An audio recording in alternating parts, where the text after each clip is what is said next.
Chromosomes. Little strands of nucleic acids and proteins are the fundamental genetic instructions that tell us who we are at birth. Most people are born with 46 chromosomes, but each year in the United States, about 6,000 people are born with an extra chromosome, making them a person with Down syndrome. If you've ever encountered someone with Down syndrome, you know that they are some of the kindest, most joyful people you will ever meet. They truly have something extra. My name is Lisa Nichols, and I have spent the last 24 years as both the CEO of Technology Partners and as the mother to Allie. Allie has something extra in every sense of the word.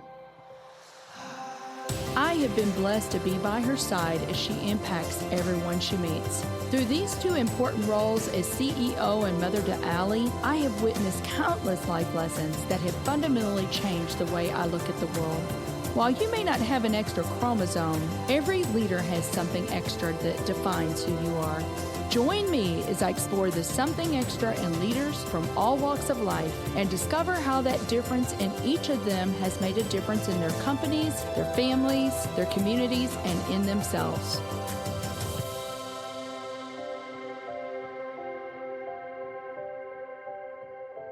I'm very excited to have Dan Lauer on the show today. Dan is the CEO and founder of Lauer Toys and the creator of the baby doll Waterbabies. He also is the founding executive director for UMSL Accelerate.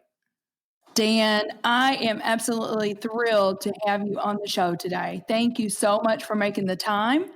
And it's going to be a learning experience for both of us, right, with this remote podcasting. Peace be with you, Lisa. I'm so glad we have this opportunity to share with your listeners. And there's just so much here to talk about. But you're kind of funny because you have said to me, I've had 5 chapters in my life. So I don't know if we can get through all 5, but we're going to try for sure. So growing up, what was growing up like for you, Dan? So I'm a St. Louis homer. Parents having 6 kids in 6 years, not a lot of money, but a lot of creativity. And it was the yesteryear that we all remember. We could go outside and play in the backyard. We had less structure, and we didn't know we were poor. We just got along. 6 kids in 6 years. Something else your parents had was a lot of energy. They had some creativity, but they had to have a lot of energy. That's exciting. So where are you in the birth order? I'm 5 out of 6. And so I study birth order. I was they say our entrepreneurs born or made. I was that B- student that, was restless. I'm sure I had ADD, but I always dreamed of something bigger. And I think a lot of entrepreneurs have that in common. Yeah. So I'd love to dig into that a little bit. So you went to college and you started out in banking, right? Right. In my day, we didn't have a lot of choices. So I went to University of Missouri, St. Louis, UMSL, which if you're in St. Louis, it's the working college. Most of us have a job or two throughout college, but it was practical training. And so I learned the basics of management, of technology, of resources. And banking really was a great proving ground to learn how companies get things done, how to move forward. I mean, I know that when you were transitioning from banking, you were like a vice president. You had a great career there, but there was something else that was itching inside of you. And that's kind of where your siblings come in. So let's talk about that journey a little bit. For me, I'm a creative. And so all my life I've kept record logs, and I can't draw to save my life. But when I was 8, my sisters used to make dolls out of water balloons. So Waterbabies, which is now one of the best-selling, longest-selling dolls ever, was really inspired by a childhood memory of sisters playing in the backyard with water-filled balloons. And I remember when I met you, I'm like, you are the Waterbaby guy? Because I can remember buying those for my daughters when they were younger. So that is so funny. So you said you had something inside of you that you wanted to do more. Where do you think that came from, Dan? We study that. Again, born or made. What are the characteristics of entrepreneurs? We tend to be optimists. We tend to connect the dots before others. We tend to want to leave a legacy or leave something behind, make better. In this case, too, though, I'm a capitalist. I wanted to make money. I wanted to explore doing my own thing.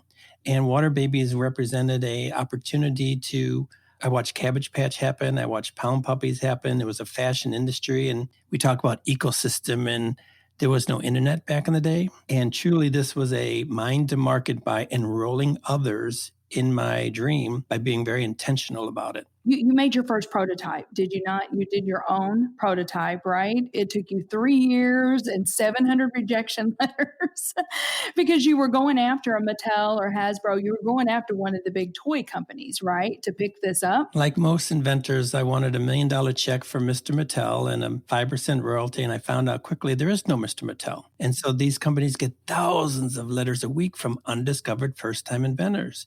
So when I think about success, it's how do you define your North Star? In this case, my BHAG was I want the top-selling doll in the country in 3 years. So that's hard to get to when you don't have money and when you don't have process. But then you align that North Star around processes, around people, around technology. And that's really been my pattern all my life. And I would inspire your listeners to really set up process, set up people. You cannot do this alone. This is not linear. So the first part of this was writing letters. Today it's called customer discovery. Would a mom pay $20 to get a warm water-filled doll? Because that's basically what Waterbabies is. It's a hot water bottle doll, and it's warm and cuddly. So my customer discovery was around, has it been done before? Has someone tried it? Has someone done it better? Am I really first mover? We'd always talk about first mover. Well, dolls have been around forever, but mine happened to be a technology around warm. And what I heard from the big toy companies was, prove it. Do you fill up the water in China? Do you keep it warm? How do you keep it not moldy? And so I was getting feedback, and you have to really listen to the universe, especially in this post-COVID world. Entrepreneurs can no longer boil the ocean. We have to pick one or two strategic things. And so I was listening carefully. They didn't pull out one. They didn't say we tried it before. They said, prove it. And so I set about doing that. So over 700 rejection letters. Yeah. And I know that we can go in, and you've already touched on a few of these things, the qualities and the mindset of an entrepreneur. But one of them is just perseverance. And if you believe in something, like you said, you align the people, the process, the technology, and you just keep going, right? And that's probably, why some people don't get their products to market, is because they give up too soon. They do give up too soon. And so I have 3 things I think about with the entrepreneur mindset that we're deploying now at UMSO. And one is learn fast, less fear. I think fear kills quickest. So I'm asking your audience, what are you afraid of? Are you afraid of looking foolish? Are you afraid of getting fired? Are you afraid? And examine that. And so, my first prototypes were balloons and condoms tied together. Imagine what my friends thought. They're like, what are you doing? My apartment looked like Jeffrey Dahmer's place with cut up dolls and heads and body parts. But you got to get over that. If you have your North Star and you have intentionality about it. So this learn fast part, well, my first product I tried was a product called a Cast Saver. And I walked in the Walgreens, and there was already a product on the market called Shower Safe, which protected your cast when taking a bath. And I'm like, stop right there. So learn fast. But then the second thing is a maniacal focus on the customer. What does mom want? In this case, mom wants to give a tool, a rite of passage tool to their children to be more empathetic. And that's important to mothers. That's important to grandmothers. So if I stuck with that maniacal focus on the customer, what's their needs and wants? And then finally, an entrepreneur mindset is bias towards action. I have some inventors that come to me nowadays, and I'm like, how long have you been working on this thing? They say, well, 30 years. I'm like, wow, you're a bad investment. So doing is better than not doing around a process to get you to a conclusion. Yeah, and that just reminds me about the minimum viable product. Just get it out there fast. So my minimum viable was, I'm going to make 5,000 of these. I'm going to sell them at Venture and Walmart and Target in St. Louis in 1990, and I'm going to see if mom's willing to spend $20 on it. And the truth is, we talked about resiliency earlier. My first production run, 7 out of 10 failed. They leaked. So I had to go into stores, beg store managers to swap out tested product for not tested product. I had an army of people that would unbox, put the failed dolls in the bathtub, look for air bubbles, repackage. It was a nightmare, but it was a tipping point because the store manager said, you know what? You got a hot water bottle doll, right? And you're showing TV and you're in the newspapers. Why don't you stand at the front of the store and hand one to a little girl? Wow, you do this at Thanksgiving in the cold? We went from selling hundreds a day to hundreds an hour. And I could have never imagine that happening, but it was an unforeseen good stroke of fortune that we actually created. That is an amazing story.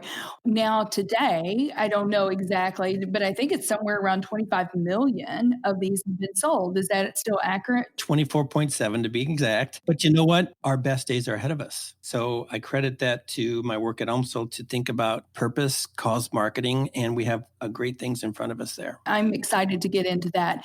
So I want you to talk a little bit about Haystack.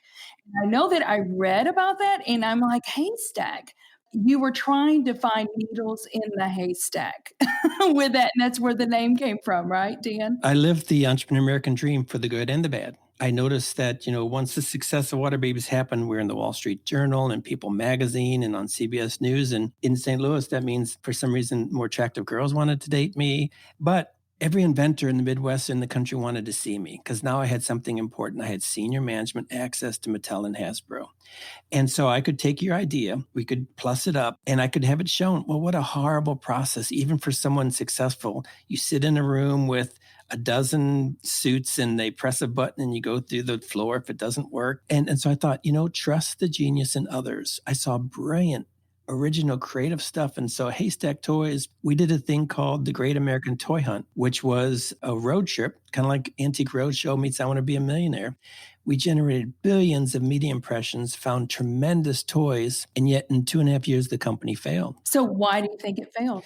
I had a big appetite, and I probably read and believed my press too much. I believed my projections, but we were doing some heavy lifting. We were doing some very expensive, complicated toys. We launched the year Bush and Gore fighting about who were going to be president. So there was macro things that were against us. We were booked on Good Morning America and Today's Show, and we sold out in St. Louis where we got good press, but we didn't sell out in Seattle because we couldn't get that tipping point moment. But the core thing of trusting the genius in others and looking outside for innovation still applies today. It's exactly what we're doing at UMSL through accelerators. That plays right into what you're doing today. Yeah, the principles apply. Entrepreneurship success, you have to be lucky. Timing and luck. There's a couple of products that we pioneered back in, this was 2000, that are on the market now. There was brilliant at the time, maybe it was too early. So Right. Leading edge versus cutting edge, but boy, did I learn so much more from Haystack than I did with Waterbabies, I'm sure. Mm-hmm. Unfortunately, sometimes we do learn more from our failures, or I don't even like to call them failures. They're trials, they're experiments sometimes. And as an entrepreneur, you do a lot of experimentation, don't you, Dan? And if you adopt this model of learn fast, less fear, I learned fast. And the best thing to do if you want to cut is shut down. So undaunted, I continued on and learned from it. I love something that you wrote. Success rarely ever follows a straight line. It's not a linear equation. And a lot of people do. I think they want the playbook. And there is no overnight success. It just doesn't happen. Every success has at least 2 or 3 years of hard work, enrollment of others, enrolling the best and brightest. It's back what I said earlier, process, people, and technology. We cannot do this alone. And you have to complement your skills and look at your blinders. In your story, I was thinking about your 700 rejection letters. It so reminded me of the story that I read a long time ago, Dan, about Walt Disney.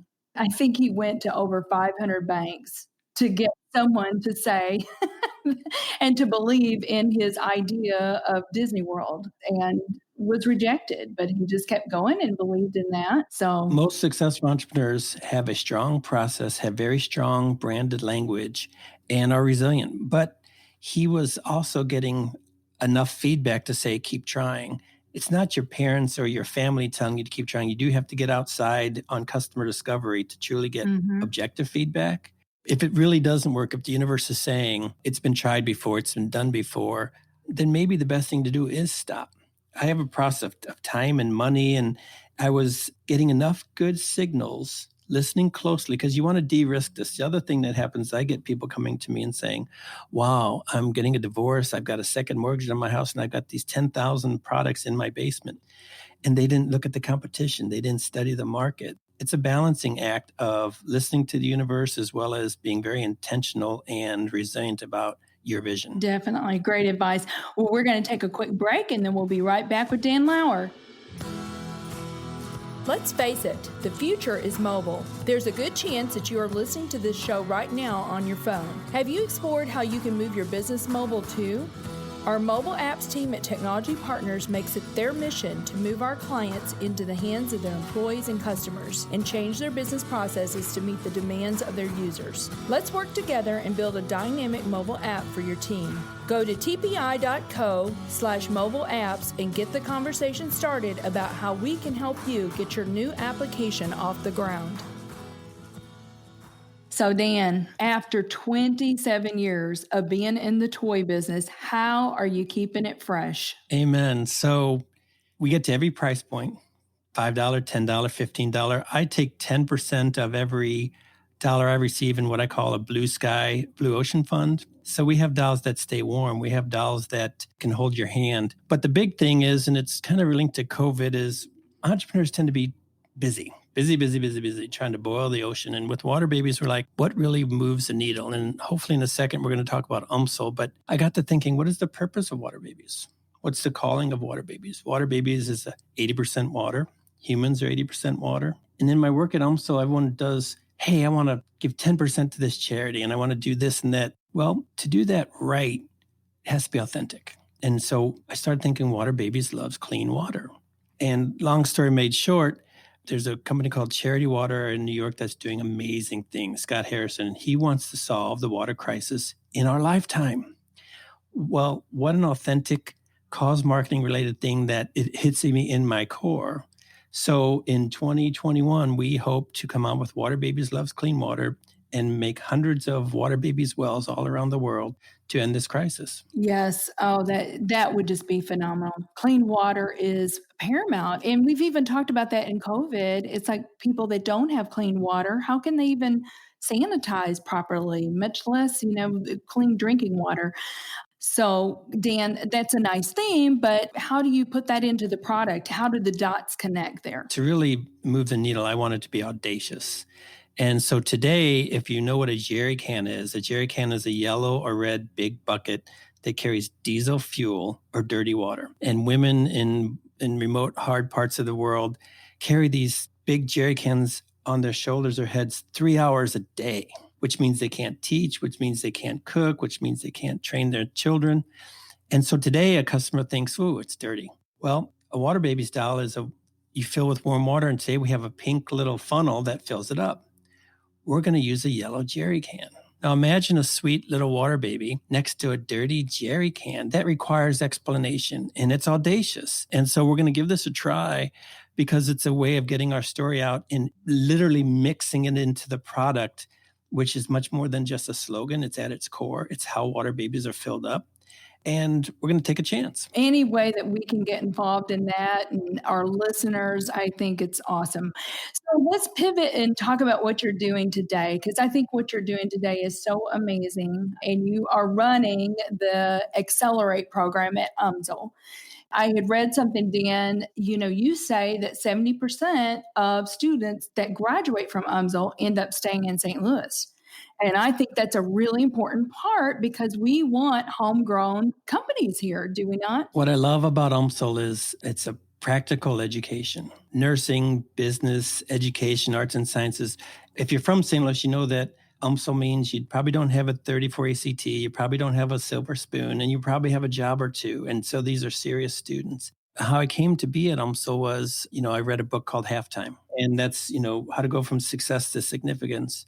And it started out with a conversation with the dean, Charlie Hoffman, that led to this, let's try to reinvent what it means to be an accelerator or an entrepreneur center today. And what are the practical 21st century skills that need to be trained? And we use accelerators, which, by the way, was Haystack Toys. We trust the genius in others. We've got a new model of in-classroom experience, club or peer experience within the ecosystem experience, and students are ravenous for it. Very exciting. So how many students have gone through the program? Yeah, we just launched a BSBA last spring, and we had immediately 19 students show up. We've had last semester, I think, 147 students taking it. But equally important, we want to give them foundational experiences. So an intro to entrepreneur, we say 9 out of 10 of you may never start a business, but what you're going to learn will make you better wherever you go. By the time you're a senior, we want you, if you're still in entrepreneurship looking for a degree, we want you to have real venture formation. So we have this thing called an Entrepreneur Quest Student Accelerator. And it's a call to action. We do it on all 4 campuses at UMKC and Mizzou and Rolla. It's a competition, and we get 50, 60 applications per campus. We do a Shark Tank. They go into a very exclusive mashup of a capstone meets accelerator cohort, and we give them real dollars. Instead of a $500 business plan, you could win up to $30,000. So then when you think about continuation of capital, our winner went on to win an Arch grant.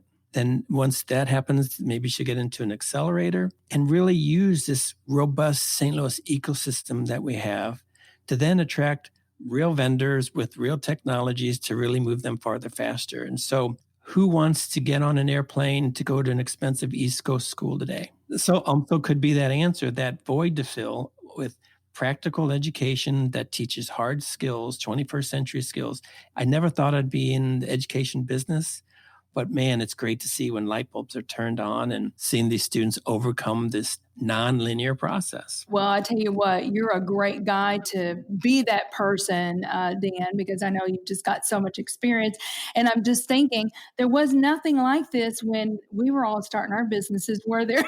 Right. I say it's a great time, even in this COVID world, it's a great time to be an entrepreneur. There's so much opportunity. There's so much ability to do research. There's so many people willing to help to make it less lonely, to make it more viable, to de-risk it. So for the listener, I would say try. And I would say, look, draw it, write it down, take it out of your brain. And for the next 6 months, invest. How much time can you commit to this? 2 hours a week? 4 hours a week? How much money can you commit? 1,000 a month, 100 a month.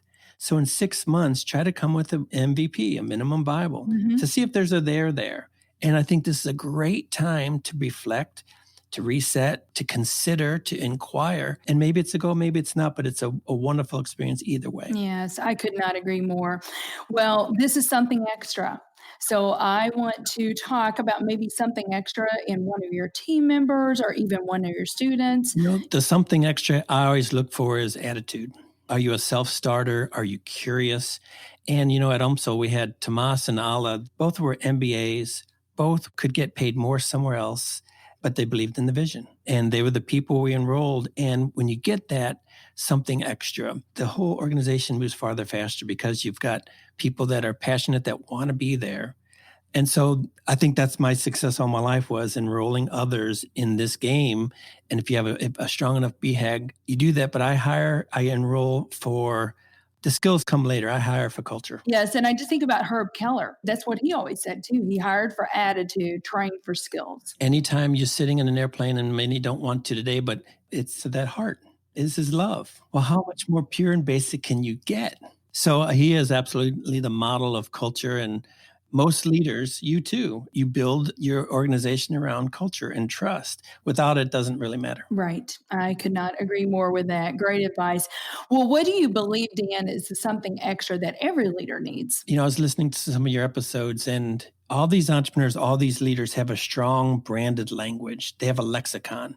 And what it does is really help their team have intentionality. And we all have similar but different languages, but it really does create this culture of trust. And if you don't have it, you can't move farther faster. It really is a showstopper. And so the something extra is the leader that I call it enlightened self-interest. And if you can get others to believe in the dream and find a path for them to be successful with you, people say success has many fathers.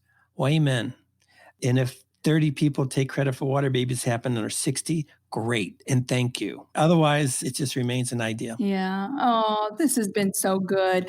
Well, let me ask you, is there something coming up that you're excited about? This is your time to pitch whatever it is that you'd like to. I want to talk to the listener who has an idea.